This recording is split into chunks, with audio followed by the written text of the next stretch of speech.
If you know Christ, then those sins are forgiven. But you see, we're not saved by our goodness and our own works. I've come from a country, France, where many people think that they're saved by their good works. They've been taught that since childhood as a part of religion. But you're not saved by good works. You're saved by the grace of God, for by grace are we saved through faith, and that not of yourselves, not of works, lest any man should boast. If I was saved by my own goodness, I'd get up to heaven and walk around and brag and say, look what I did to get here. I was a good boy. But we're all sinners. None of us deserve to be in heaven. God says that we're to be as holy as He is. I can't be as holy as God. So what happens? Christ came and died on the cross and shed His blood to provide for me a holiness that I do not naturally have.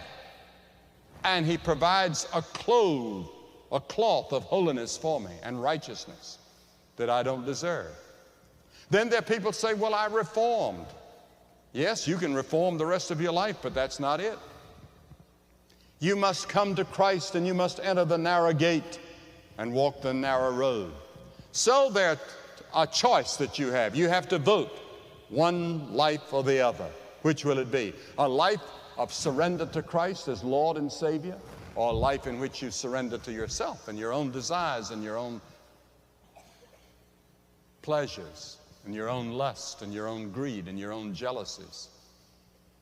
And then you have to make a choice between two masters.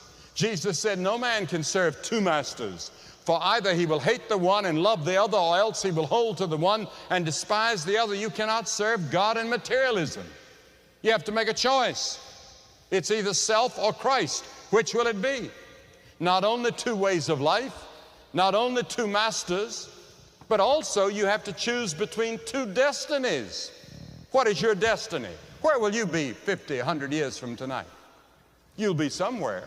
The real you, your body will be in the grave perhaps, but you, the real you, your soul, your spirit, the thing that thinks and remembers and loves and so forth, that's the part of you that will live forever, either in heaven or hell, and you've got to make a choice between the two.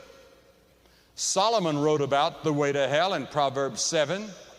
C.S. Lewis, the great Cambridge and Oxford professor, used to emphasize that no one ever had so much to say about the way to hell as did Jesus Christ, and he was right. On the other hand, no one ever spoke of heaven with such clarity and authority as did Jesus Christ.